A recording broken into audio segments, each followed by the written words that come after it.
Throw aluminum foil balls into your washing machine, and the result will surprise you.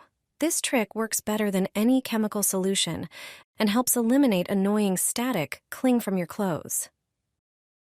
Every wardrobe has clothing made from different fabrics like cotton, polyester, or acrylic. But it's polyester and acrylic that tend to build up the most static, especially in winter.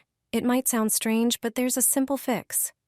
Just take some aluminum foil, roll it into a ball, and repeat until you have 4 of them. Toss them into the washer with your laundry. Wash as usual, and you'll notice a big reduction in static. At first, it might seem like a weird hack, but it's actually one of the most effective ways to deal with clingy clothes. Try it during your next wash and see the difference yourself.